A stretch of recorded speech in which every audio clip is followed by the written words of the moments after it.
Target with Himanshu पर आप सभी का स्वागत है। बीएड शिक्षकों के ब्रिज कोर्स को ध्यान में रखते हुए गणित का अध्ययन हम कर रहे हैं। अध्याय 1 नेचर ऑफ मैथमेटिक्स यानी गणित की प्रकृति है। इसके पहले हमने एक वीडियो इस टॉपिक पर जारी किया था। आज के इस दूसरे वीडियो में हम अध्याय 1 के शेष भाग को कवर करने का प्रयास करेंगे। मैथमेटिकल कॉन्सेप्ट को हम देख रहे थे और उसी में आज हम शुरुआत करेंगे समस्या समाधान से, यानी गणित पढ़ने वाला बच्चा समस्याओं के समाधान करने की प्रवृत्ति दिखाता है।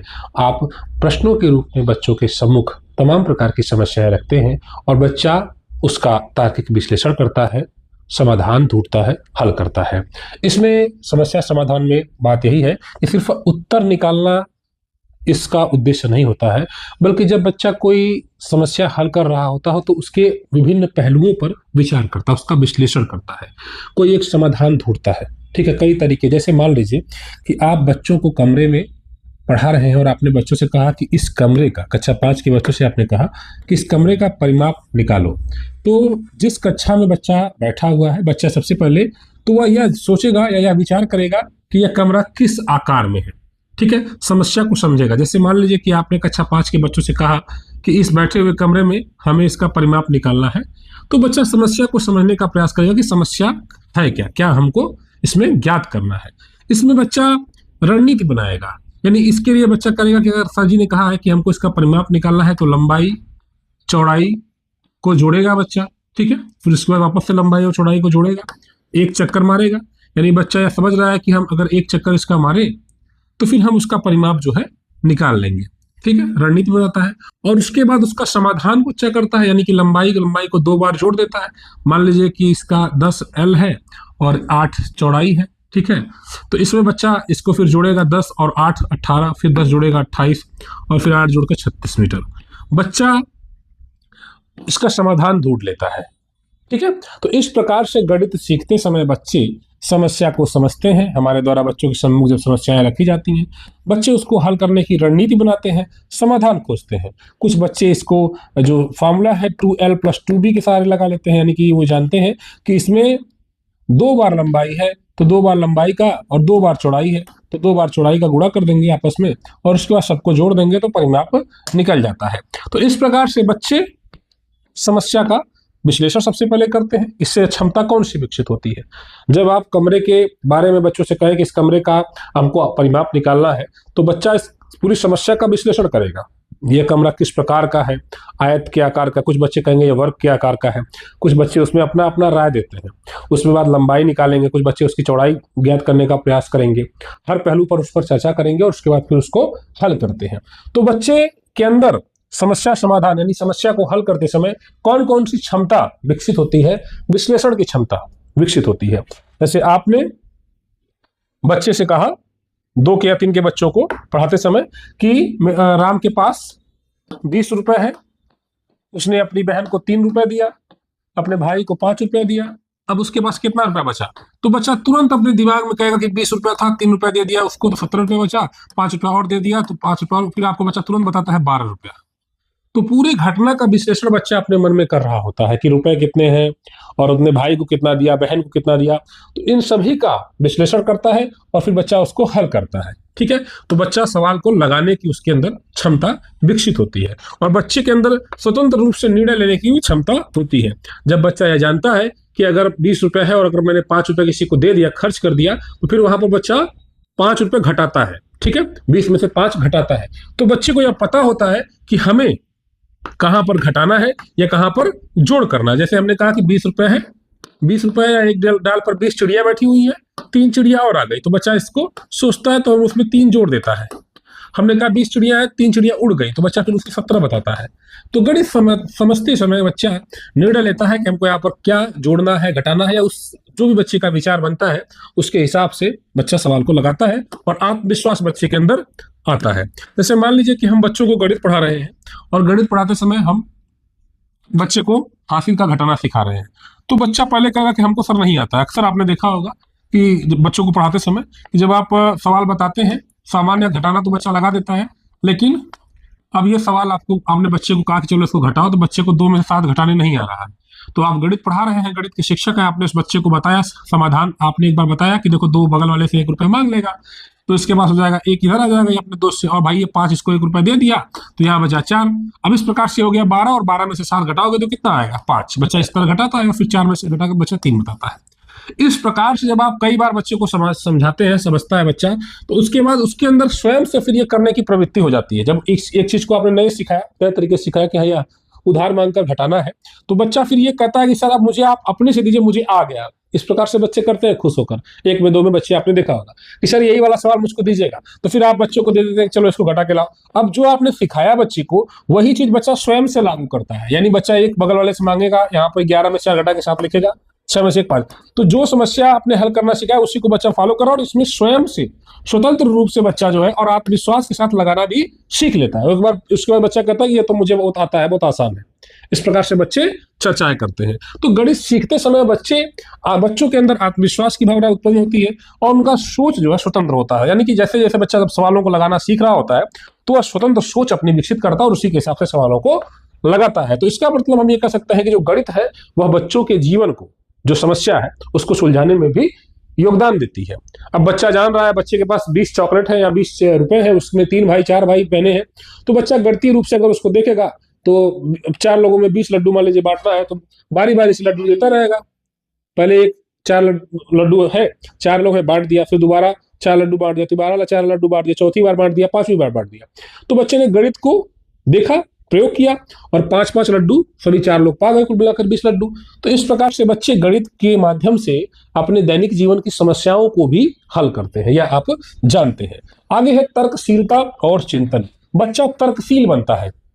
जब बच्चा गणित पढ़ता है तो बच्चे के अंदर तर्क करता है। यानी कि बच्चा, जब आप सवाल बता रहे होते हैं बच्चों को, तो बच्चे आपसे एक प्रश्न पूछते हैं, क्यों जब प्रकार के प्रश्न पूछते हैं। जैसे मान लीजिए कि आप बच्चों को बता रहे हैं, मान लीजिए कि भिन्न बता रहे हैं, या आप सम संख्या के बारे में बता रहे हैं, ठीक है, कि 12 है 14, मान लीजिए कि हम बता रहे हैं बच्चे को, एक 4 या 5 का बच्चा है, हम 12 का गुणनखंड करने के लिए बच्चे को बता रहे हैं। तो हमने कहा इसको हम 2 से काटेंगे तो फिर 6 होगा, फिर 2 से काटेंगे फिर 3 होगा, 3 से काटेंगे 1 होगा। तो बच्चा कभी कभी क्या करता है, 12 से डायरेक्ट 4 को काट देते हैं। हमने देखा होगा 4 3 12, फिर 3 से काटता है। तो हमने कहा बेटा 4 से नहीं काट सकते, तो बच्चों से हमने कहा, तो बच्चे कहते हैं सर क्यों नहीं काट सकते, क्यों नहीं काट सकते। तो बच्चे को अब हमें बताना पड़ेगा कि हम 4 से क्यों नहीं काट सकते। अभाज्य गुणनखंड हम कर रहे हैं, तो हमें यह ध्यान देना होगा कि 4 अभाज्य संख्या है कि नहीं है। तो बच्चा अगर नहीं जानेगा तो आपसे प्रश्न पूछेगा। तो वह यही बात है कि जब बच्चा सवालों को हल करता है, तो तमाम प्रकार की ऐसी उलझने बच्चे को सामने आती हैं, वह आपसे पूछते हैं। जब बच्चे संतुष्ट नहीं होते हैं, तो गणित पूछते समय आप दूसरे विषय पढ़ा रहे हैं, एक तरफा आप लेक्चर देते जा रहे हैं, बच्चे समझते जा रहे हैं कि नहीं समझते जा रहे हैं, उस पर गौर कर रहे हैं कि नहीं कर रहे हैं। लेकिन गणित सीखते समय हर बिंदु पर बच्चा समझता है, और जहां उस बच्चे को समझ में नहीं आता है कोई चीज, फिर वह आपसे पूछता है कि सर ये कैसे हुआ, इसको आप बताइए। हर स्टेप पर हम लोग गणित सवाल लगाते हैं। जैसे मान लीजिए द्विघात समीकरण का हम कोई सवाल लगाते हैं, तो हम बच्चों को पढ़ा रहे होते हैं, तो हर स्टेप पे समझना पड़ता है। मान लीजिए कि एक समीकरण है, मान लीजिए कि आप द्विघात समीकरण का एक सवाल उठा रहे हैं, x² + 5x + 6, ठीक है, बराबर 0। अब ये सवाल आप बच्चे के सम्मुख लगा रहे हैं, बच्चे के सामने लगा रहे हैं। तो अब यहाँ पर मान लीजिए कि आप x² प्लस, यहाँ 2 संख्याओं को सोचना पड़ेगा। बच्चा सोचेगा, आपने कहा कि 2 संख्याओं सोचो जिनको गुणा करने पर 6 है और जोड़ने घटाने पर 5 है। तो 3x + 2x बच्चा सोच रहा है, +6 बराबर 0। तो बच्चा इस प्रकार से तमाम प्रकार की संख्याओं को सोचता है। जैसे सोच रहा है 3 × 2 सर 6 हो सकता है, सर 6 × 1 भी 6 हो सकता है, और 6 में से 1 घटाए तो 5 आ जाएगा। तो ये भी बच्चा बताता है। इस पर बच्चे अलग अलग प्रकार से आपके सामने जो है विचार अपना बनाते हैं, तर्क करते हैं, और फिर आप बच्चों को पढ़ा रहते हो। मान लीजिए कि बच्चे को समझ में नहीं आया, तो फिर बच्चा आपसे पूछता है। आपने बच्चे से कहा कि x कॉमन ले लेंगे, बच्चा फिर यहाँ पर करेगा x + 3, फिर यहाँ पर 2 कॉमन ले लेंगे, फिर x + 3। इस तरह से स्टेप बाय स्टेप गणित पढ़ाते समय हर कदम पर हमको बच्चे को समझाना होता है। अगर बच्चा कहीं पर नहीं समझ पाता है, तो फिर वो हमसे पूछता है, और हम फिर उसका हल उस बच्चे को बताते हैं। तो बच्चा जब गणित पढ़ रहा है वास्तव में, तो वह क्यों पूछना सीखता है, सवालों को हल करते समय ये चीज क्यों हो गई, यहाँ पर ऐसा क्यों हुआ, ये तमाम प्रकार के प्रश्न, और हर उत्तर के पीछे बच्चा कारण जो है ढूंढने की आदत डालता है। जैसे 8 × 3 = 11 है, तो 1 दहाई और 1 इकाई इसमें है। इकाई यहाँ पर 1 दहाई क्यों है, बच्चा आपसे पूछेगा। अक्सर हम कहते हैं ना कि बहुत प्रश्न पूछते हो, कुछ बच्चों से जब ज्यादा प्रश्न पूछते हैं तो हमारे दिमाग में ये बात कभी कभी आ जाती है। तो वही है कि बच्चा गणित सीख रहा है तो निश्चित रूप से आपसे वो प्रश्न पूछेगा। तो यह बच्चा यह समझता है कि बच्चे के अंदर जो है, मतलब हमको यह समझना है कि बच्चे के अंदर गणितीय चिंतन विकसित हो रहा है जब बच्चा आपसे क्यों जैसे प्रश्न पूछता है। आगे देखिए गणित की भाषा। गणित भी एक भाषा है। भाषा में क्या होता है, अपने विचारों को व्यक्त करते हैं। संप्रेषण एक भाषा, एक प्रकार से जैसे मान लीजिए हम हिंदी भाषा बोल रहे हैं तो हम जो भी विचार बना रहे हैं वो आपसे, हमारी बात को आप समझ रहे हैं, अपनी बातों को कहने का एक माध्यम है। तो गणित भी एक प्रकार से भाषा मानी जा सकती है, क्योंकि गणित में भी अपनी भाषा मतलब एक होती है जिसमें प्रतीकों का प्रयोग होता है, चिन्हों का प्रयोग होता है, संख्याओं और आरेख आदि का हम प्रयोग करते हैं। जैसे हम गणित में अगर इस प्रकार का साइन बना हुआ है तो हम इसको जान जाएंगे कि हमको इसमें जोड़ना है। प्रारंभिक अवस्था में जब हम बच्चों के दैनिक जीवन से जुड़ी हुई उदाहरण को लेकर चलते हैं तो बच्चा उसको आसानी से सीखता है। जैसे हमने कहा कि 4 चिड़िया हैं और अगर 3 चिड़िया और आ गई, 3 चिड़िया और आ गई तो कितनी चिड़िया हो गई, तो बच्चा बता देगा सर 7 हो गई। लेकिन शायद बच्चा प्लस को नहीं समझ पाएगा। आपने कहा अच्छा ठीक है इसको इस प्रकार से लिखो तो ये बताओ कितना हुआ, तो बच्चा इस चीज को नहीं समझ पाता है कभी कभी, क्योंकि बच्चा अभी प्रारंभिक अवस्था में है। तो फाउंडेशनल स्टेज में या इस बात पर विशेष जोर भी दिया गया है, आगे हम उसको देखेंगे भी, कि बच्चों को दैनिक जीवन से जुड़ी हुई चीजों को कनेक्ट करेंगे तभी आप उसको गणित प्रारंभिक अवस्था में सिखा पाएंगे। अब बच्चे को अगर हमने कहा कि 8 और 5 इस तरह लगा दिया डायरेक्ट, ये गणित की देखिए एक भाषा है। इस भाषा में यह कहा गया है कि 8 को 5 से जोड़ना है, लेकिन बच्चा इस धन को नहीं समझ पा रहा, इस निशान को बच्चा नहीं समझ पा रहा। तो फिर आपसे पूछेगा सर पाई खींचने वाला है कि पाई काटने वाला है, वो बच्चा कंफ्यूज हो रहा है। आप बच्चे से कहेंगे कि पाई खींचने वाला है तो बच्चा फिर 8 पाई खींचेगा, 3 3 6 2 8, फिर 5 पाई खींचेगा और फिर उसको गिनेगा। ठीक, और उसी तरह 7 3 घटाना है तो बच्चा कहेगा सर ये पाई खींचने वाला है काटने वाला है। तो प्रारंभिक अवस्था में यह अक्सर देखा जाता है कि बच्चों का कॉन्सेप्ट जो है इस चिन्हों के प्रति उतना बेहतर स्ट्रांग नहीं हो पाता है। इसीलिए हमारे यहाँ उदाहरणों का प्रयोग किया जाता है बच्चे के दैनिक जीवन से जुड़े हुए, ताकि बच्चा उन प्रतीकों को, चिन्हों को बेहतर तरीके से सीख सके। संख्याओं को और आरेख के माध्यम से भी हम अक्सर दिखाते हैं, जैसे प्रतीकों के माध्यम, जैसे चित्रों के माध्यम से। जैसे बच्चे के सामने हमने एक चित्र बना दिया कि बताओ ये क्या है, तो हमने कहा कि ये देखो एक आयत है ना।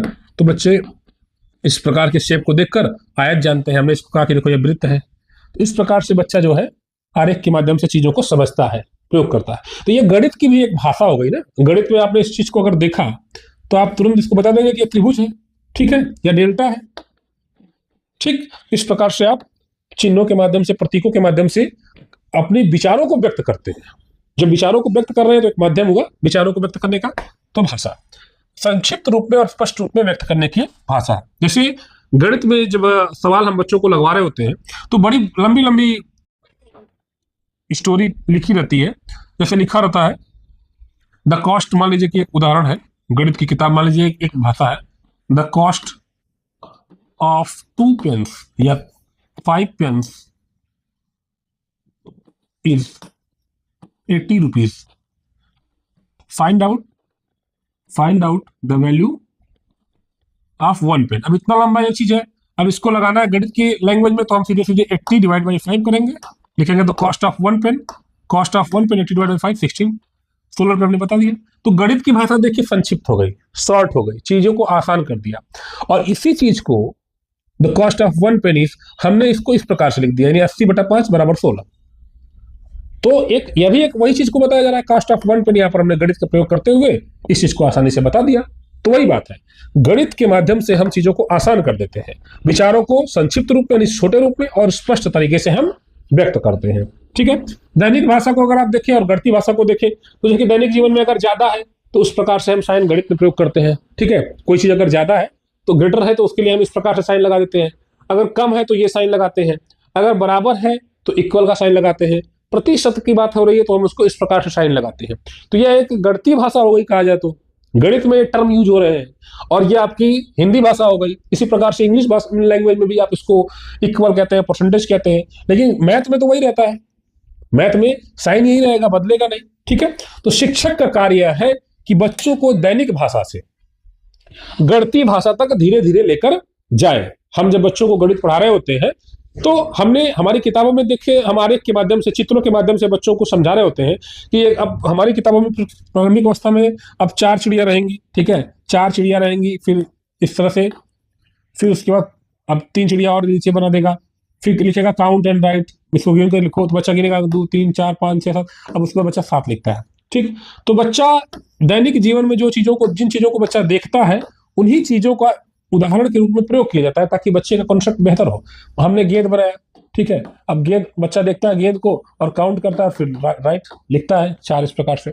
तो बच्चा दैनिक भाषा से, यानी बच्चा देख रहा है जो भी उसके दैनिक जीवन से जुड़ी हुई चीजें हैं, उसको गढ़ती भाषा तक बच्चा इस प्रकार से लेकर आता है, धीरे धीरे कनेक्ट करता है। अध्यापक की भूमिका होनी चाहिए कि बच्चे की दैनिक भाषा का प्रयोग करके गढ़ती भाषा तक उसे बच्चा धीरे मतलब अध्यापक धीरे धीरे लेकर जाए।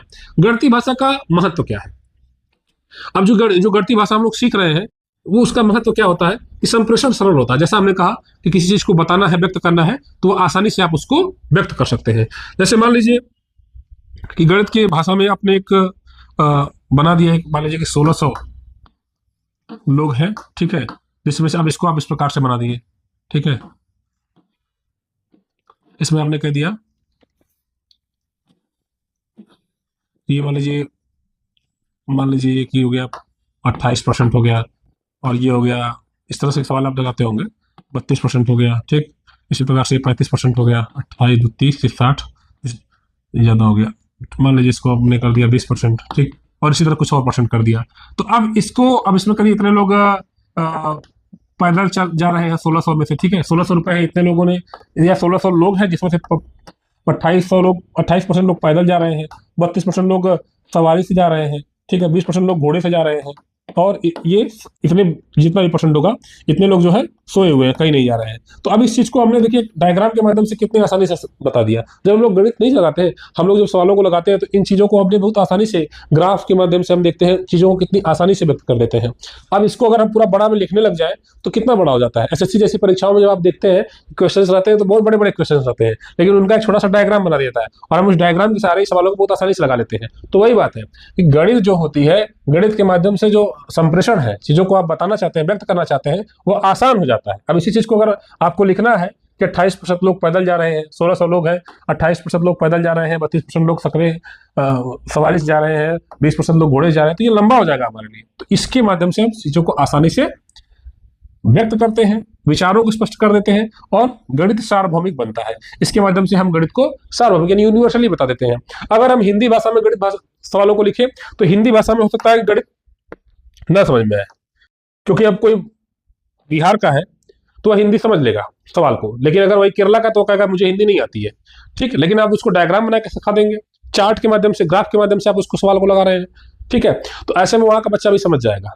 क्यों? उस बच्चे को उस सवाल को जापान का बच्चा भी समझ लेगा, ठीक है। तो वही बात है कि जब हम ग्राफ के माध्यम से, डायग्राम के माध्यम से सवालों को व्यक्त करते हैं, शो करते हैं, तो उन सवालों को हर कोई लगा सकता है, ठीक। और अगर हम अपनी भाषा का प्रयोग करते हैं तो सिर्फ वो हम तक ही सीमित रहता है। बात वही है। तो गणित सार्वभौमिक बनाई जाती है, ठीक है। इसी कारण कहा जाता है कि mathematics is a universal language. निष्कर्ष के रूप में हम कह सकते हैं जो गणितीय अवधारणाएं हैं वो अनुभव से बनती है। गणितीकरण जीवन से जुड़ा हुआ है, आप सभी जानते हैं। हर कोई अपने दैनिक जीवन में गणित का प्रयोग करता है। समस्या समाधान और तर्क गणित का हृदय है। यानी जब बच्चा सवाल लगा रहा होता है तो तर्क करेगा, आपसे वाद विवाद करेगा और समस्याओं को हल करेगा। हम बच्चों के सम्मुख कक्षाओं में तमाम प्रकार के उदाहरण रखते हैं, ठीक है।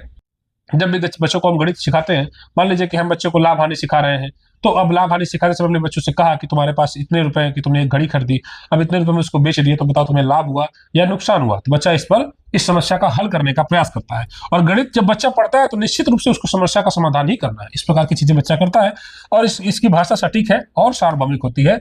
हर कोई उस गणित की भाषा को समझता है, ठीक है।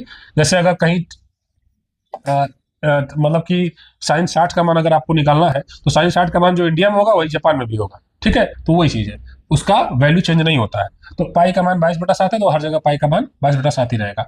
गणित की भाषा और दैनिक जीवन की भाषा। गणित की भाषा को आपने समझा, गणित एक भाषा क्यों है? क्योंकि देखिए, गणित संख्याओं का विषय नहीं है, सिर्फ संख्याओं का एक विषय भर नहीं है, बल्कि एक सशक्त संप्रेषण माध्यम है। यानी कि हम अपने विचारों को सामने वाले तक पहुंचाते हैं गणित के माध्यम से। जैसे हम विचार व्यक्त करने के लिए हिंदी अंग्रेजी का प्रयोग करते हैं, वैसे ही गणित में विचार व्यक्त करने के लिए हम संख्याओं का, चिन्हों का, प्रतीकों आदि का प्रयोग करते हैं, ठीक है। इसमें सूत्रों का भी प्रयोग करते हैं, आरेख का प्रयोग हम करते हैं। अब जैसे मान लीजिए कि आपको त्रिभुज का या खेत का मान लीजिए आपको निकालना है कि कितना परिमाप है या कितना क्षेत्रफल है, तो उसके लिए हम फार्मूले को यूज करते हैं। जैसे मान लीजिए कि एक आयत का परिमाप या आयत का क्षेत्रफल निकालना है, तो इसके इसके लिए हम एल बी कर देते हैं, लंबाई गुणे चौड़ाई कर देते हैं, आसानी से हम क्षेत्रफल खेत का निकाल लेते हैं। तो यह एक ऐसा माध्यम है जिसमें हम सूत्रों के माध्यम से, चित्रों के माध्यम से, आरेख के माध्यम से या प्रतीक चिन्ह संख्या आदि के माध्यम से अपने विचारों को व्यक्त करते हैं। ठीक है, यही बात है। अब इसी कारण से गणित को भाषा कहा जाता है, यानी कि गणित अपने विचारों को व्यक्त करने का एक माध्यम हो जा रही है। जैसे आप कोई चीज जोड़ रहे हैं या घटा रहे हैं, बच्चे जोड़ रहे हैं, घटा रहे हैं, तो इसका मतलब वह, जैसे आप एक सवाल मान लीजिए है कि सुधा के पास, अभी लिखा हुआ है सुधा के पास 400 रुपए थे, उसने अपनी बहन को 200 रुपए दे दिया और फिर अपने भाई को 100 रुपए दे दिया, तो बच्चा इसको कहेगा 400 ऋण 200, फिर ऋण 100 कर देगा, तुरंत इसको कहेगा 400 200 गया 200 और फिर 100 घटा देगा और 100 बता देगा। तो बच्चा इसी चीज को अपनी भाषा में लिखा, गणित की भाषा में, इसमें सबसे पहले 400, फिर दे दिया गया तो उसको माइनस कर दिया, फिर कितना दिया 200, 200 माइनस कर दिया, फिर 100 रुपये और दिया, 100 रुपये और माइनस कर दिया। इस प्रकार से बच्चा लास्ट में ये कह रहा है कि 100 रुपये उसके पास बचे हैं। तो इस प्रकार से बच्चा जो है गणितीय भाषा में उस सवाल को लगा रहा है। इससे फायदा क्या होता है या विशेषता क्या है? संक्षिप्तता, चीजों को आसानी से आप कम शब्दों में व्यक्त कर देते हैं। अब इसी बात को हिंदी में लिखना है कि सुधा के पास 400 रुपए थे, उसने 200 रुपए अपने भाई को दे दिया, 100 रुपए अपनी छोटी बहन को दे दिया, तो कितने रुपए बचा? अब ये लंबा हो गया, इसको आपने इतना शॉर्ट में लिख दिया, तो संक्षिप्तता होती है। यानी गणित में लंबे वाक्यों के स्थान पर कुछ ही प्रतीकों में बात हमारी जो है स्पष्ट हो जाती है। जैसे 4 और 5 को जोड़ने पर 9 प्राप्त होता है, तो इसको आपने आसानी से लिख दिया 4 धन 5 बराबर 9। तो गणित के माध्यम से हम चीजों को संक्षिप्त करते हैं, छोटे रूप में लिख देते हैं और सटीकता भी होती है, यानी हम सही एकदम वैल्यू हमारी आती है ना। जब हम सवालों को लगाते हैं, जब हम खेत का क्षेत्रफल निकालते हैं, तो हम बिल्कुल सटीक कैलकुलेशन करते हैं, है ना। गणित ये गणित एक ऐसी चीज है जिसके माध्यम से हम बिल्कुल सही वैल्यू को निकाल पा रहे होते हैं। गणितीय भाषा में अस्पष्टता नहीं होती, यानी अगर आपने 4 गुणे 3 कर दिया 12, तो हर जगह वह 12 ही होगा, वो बदलेगा नहीं, तो एक ही अर्थ निकालता है। जैसे 2 गुणे 3 बराबर 6, तो हर जगह बिल्कुल समान अर्थ देता है।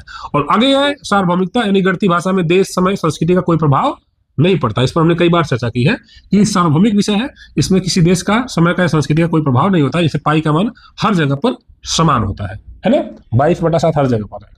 प्रतीकात्मकता क्या है? अब देखिए गणितीय भाषा प्रतीकों पर आधारित होती है। गणित पढ़ते समय हम तमाम प्रकार के प्रतीक चिन्हों का प्रयोग करते हैं, जैसे ये प्लस है, इसको जोड़, माइनस है, इस प्रकार से घटा, गुणा है, फिर भाग है या फिर बराबर है। इसके माध्यम से विचारों को हम आसानी से व्यक्त कर लेते हैं, जल्दी से व्यक्त कर लेते हैं, है ना। तो ये भी आपको समझना है। घटक क्या है गणितीय भाषाओं के? देखिए अब इसमें कौन कौन सी चीजें होती है, तो उसमें संख्याएं हैं, प्रतीक है, चिन्ह है, सूत्र है। यानी हम जब बच्चों को गणित पढ़ाते हैं, तो हम गणित पढ़ाते समय किन किन चीजों को, चूंकि गणित एक भाषा के रूप में बच्चों को पढ़ा रहे हैं, तो हम किन किन चीजों को फिर लेकर बच्चों को गणित पढ़ाते हैं, क्या क्या चीजें गणित में देखने को मिलती हैं। तो गणित में संख्याएं देखने को मिलती है ना, संख्याओं के साथ प्रतीक है, चिन्ह, जो भी आप गणित बच्चों को पढ़ा रहे होते हैं। गणित की काफी आपने लिखा, मान लीजिए कोई भी कुछ भी आपने सवाल लिख दिया, ठीक है, हमने लिख दिया मान लीजिए कि 600 धन 800 ऋण 1200 धन 100। अब इसमें आपने मान लीजिए एक सवाल हल करने के लिए बच्चों को दे दिया, आप बच्चों को दे रहे हैं कि इसका गुणा करो, ठीक है, आप बच्चों को दे रहे हैं भाग करो, ठीक। तो इसमें क्या है, संख्याएं हो सकती हैं, प्रतीक हो सकते हैं, चिन्ह हो सकते हैं, ठीक है। मान लीजिए आप इस प्रकार से सवाल दे रहे हैं, ठीक, छोटा कोष्टक है, ये सब चीजें हैं, इस तरह से आप सवाल लगा रहे हैं। तो इसमें आपको संख्याएं मिलेंगी, प्रतीक मिलेंगे, चिन्ह मिलेंगे, सूत्र मिल सकते हैं। सूत्र आप मान लीजिए लगा रहे हैं, त्रिभुज है, त्रिभुज का परिमाप निकाल रहे हैं, ठीक है, समबाहु त्रिभुज है, या त्रिभुज अलग अलग प्रकार का हो सकता है, समकोण त्रिभुज है, तो अब उसका फॉर्मूला आपको मिल सकता है, आरेख मिल सकता है, ग्राफ के माध्यम से, या तालिकाएं हम अक्सर प्रयोग करते हैं। इनके माध्यम से हम गणितीय जो सवाल है उनको हम मतलब देखते हैं, ये चीजें हमको दिखाई देती हैं, ठीक है। जैसे 3 × 5 = 11, इसमें क्या है, हमने वृत्त का चित्र बनाया, समय सारणी बनाया, ठीक है, तालिका वगैरह। जब हम स्टेशन पर देखते हैं तो ट्रेन की समय सारणी देख रहे होते हैं, ये सभी गणितीय भाषा के रूप में, इन सभी के माध्यम से हम गणित को सीखते हैं, समझते हैं, ठीक है।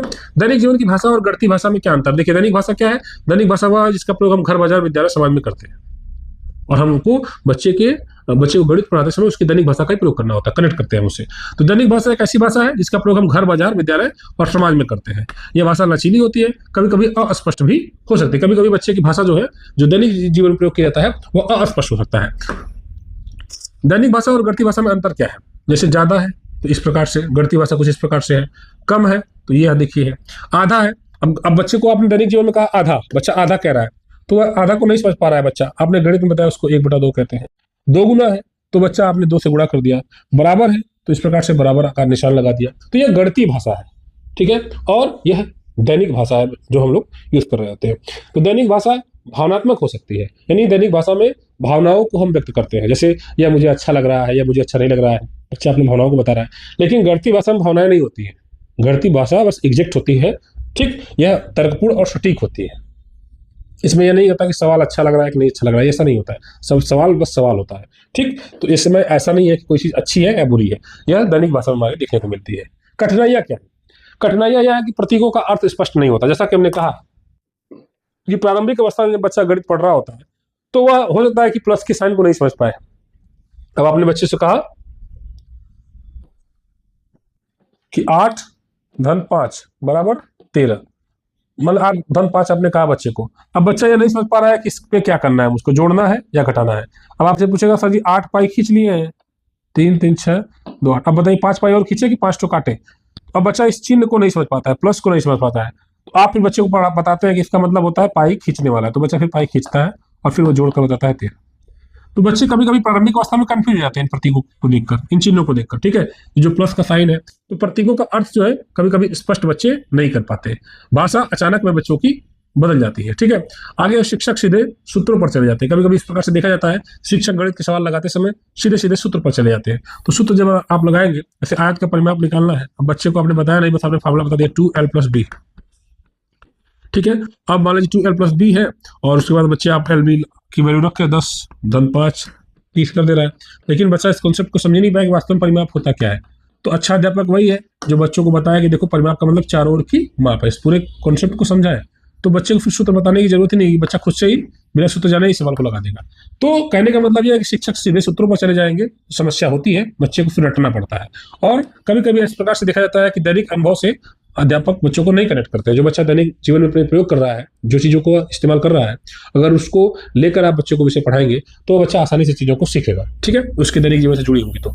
और अगर आप उससे उसको डिस्कनेक्ट कर देंगे, सिर्फ गणितीय बात करेंगे, तो फिर उसके लिए सीखना कठिन हो जाएगा, ठीक है। तो ये चीज़ है, दैनिक अनुभव से जोड़ना भी हमारे लिए आवश्यक है। शिक्षक की भूमिका यही है कि पहले दैनिक भाषा का प्रयोग करें, फिर धीरे धीरे घटती भाषा से परिचित कराएं। जैसे आपने बच्चे से कहा कि तुम बाजार गए और बाजार में तुमने चॉकलेट खरीदा या टॉफी खरीदा। अभी बच्चे के दैनिक जीवन से जुड़ी हुई है, तो चॉकलेट कौन सा, बिस्कुट कितने का मिलता है पार्ले जी, तो बच्चा कहेगा सर 5 रुपए का। तो बताओ कि अगर तुमने 2 बिस्कुट खरीदा तो कितना रुपए देना पड़ेगा, तो बच्चा उसको जोड़कर आपको बताने का प्रयास करता है। तो पहले बच्चे का हमने दैनिक भाषा का प्रयोग किया, फिर धीरे धीरे गणितीय भाषा से परिचय कराया। हमने कहा 5 को 5 5 2 बिस्कुट खरीदा, कितनी बार 2, तो 5 का पाड़ा 2 बार पढ़ दो, 5 दूना 10। इस प्रकार से बच्चा 5 रुपए के पढ़ दिए, 5 रुपए के दिए, तो 5 दूना के 10। तो हमने उस बच्चे को दैनिक जीवन से जुड़ी हुई बात की और उसी के माध्यम से हमने बच्चे को गुणे का कॉन्सेप्ट सिखा दिया कि इसका गुणा कर देगा। अच्छा बताओ, अगर 3 दोस्त रहेंगे, 3 लोगों को रहेगा, तो कहेगा सर 5 दिया 15, बच्चा तुरंत बताएगा 15। तो हमने क्या किया, पहले दैनिक भाषा का प्रयोग किया और उसको धीरे धीरे गणितीय भाषा से परिचित कराया, यानी हमने गुणा सिखा दिया बच्चे को, गुणा, ठीक है। तो 5 गुणे 3, हमने कहा अगर 4 लोग रहेंगे तो कितना रुपया, तो कहेगा सर 5 गुणे 4, सर 5 को 20 रुपया। इस प्रकार से हम, और प्रतीकों का अर्थ उदाहरण से समझिए, जैसा कि हमने देखा कि ये उदाहरण है, इसके माध्यम से हम बच्चे को गुणा कॉन्सेप्ट सिखा रहे हैं, गुणा सिखा रहे हैं उदाहरण के देकर। बच्चों को बोलने और समझने का अवसर देना चाहिए, ये बच्चा बोले और व्यक्त करे। अगर हम एक तरफा क्लास में बताते चल जाए, पढ़ाते चल जाए, तो फिर वो बच्चे के लिए कठिन हो जाएगा समझना, ठीक है। जैसे राम के पास 5 टॉफी है, 2 दे दिए, कितनी बची, तो गणितीय भाषा में बच्चा इसको बताएगा। अब इस प्रकार बच्चा हो सकता है पहले घटाना का प्रयोग न करे, निशान को ना समझे, लेकिन बच्चा इसी तरह बताते हैं 5 2 दे दिया था, तो 5 में से 2 घटा के अपने मन में करेगा सर 3 टॉफी बची। तो अब इसी चीज को हम गणितीय भाषा में कहेंगे, देखो इसको इस प्रकार से लिखते हैं, तो बच्चा अब इसको गणित की भाषा को भी समझेगा, तो कहेगा अच्छा सर ये है, इसमें हम घटा देते हैं, काट देते हैं। इस पूरी संकल्पना को बच्चा समझता है कि जब हम किसी को कोई चीज दे रहे होते हैं, हमसे घटती है, तो फिर हम इस प्रकार का निशान लगाते हैं और इसको हम घटाना कहते हैं। इस प्रकार से बच्चा जो है इसको सीख पाता है, ठीक है। अब प्राथमिक स्तर पर गणितीय भाषा का महत्व क्या है, गणित भाषा की नींव रखी जाती है। हम जानते हैं निपुण में जो हमारा लक्ष्य है, उसमें गणित पर विशेष जोर दिया जाता है और भाषा पर विशेष जोर दिया जाता है। तो गणितीय भाषा की नींव प्रारंभिक अवस्था में रखी जाती है और यह प्रयास होता है कि बच्चा बेहतर तरीके से गणित को सीखे समझे, ठीक है। गलत भाषा से गलत अवधारणा बनती है। अगर हम बच्चे के सामने मतलब गलत भाषा का प्रयोग करें गणित में, जैसे हम बच्चे को सिखा रहे हैं और उसके स्तर का न रहे, हम बच्चों के सामने उस प्रकार के उदाहरण अक्सर लेकर चलते हैं जो बच्चे के लिए व्यवहारिक होती है, समझना आसान होती है। अगर हम बच्चे को इस प्रकार से चीजें समझाएं जो उसके स्तर का ना हो या आउट ऑफ टॉपिक हो, तो बच्चा उसको नहीं समझ पाएगा। हम जब बच्चा प्रारंभिक अवस्था में, तो जाहिर सी बात है हम उस बच्चे को जोड़ की अवधारणा सिखाते हैं।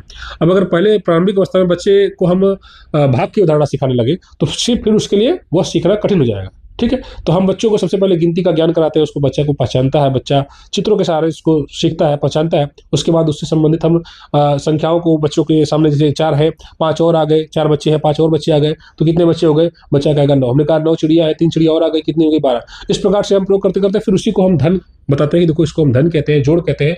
और इस प्रकार से हम एक अवधारणा बच्चे के अंदर विकसित करते हैं कि जब कोई चीज आती है तो उसको हम जोड़ देते हैं। तो बच्चा फिर इस चीज को बार बार अपने जीवन में प्रयोग करता है कि 5 रुपए है, 4 रुपया और आ गया मेरे पास, तो कितना रुपया हो गया? तो बच्चा बताएगा 9। तो इस प्रकार से अवधारणाओं का हम निर्माण बच्चों के साथ करते हैं। अगर हम उसी चीज को गलत तरीके से बताएंगे, रिप्रेजेंट करेंगे, तो बच्चा फिर उसको सीख नहीं पाएगा। हमने सिर्फ बच्चे को रटा दिया, 5 धन 3 और 5 3 8 बता दिया, तो बच्चा रटेगा, लेकिन उसका कॉन्सेप्ट स्ट्रांग नहीं हो पाएगा। और यही अगर बेस बच्चे का स्ट्रांग रहेगा, तो बच्चा आगे जाकर फिर बीजगणित है, ज्यामिति है, मापन है, इन सारी चीजें में बच्चा आसानी से जो है सवालों को लगाता है। ठीक है। और अगर स्ट्रांग जो बच्चे का जड़ है वह स्ट्रांग नहीं रह सका, तो फिर दिक्कत हो जाती है।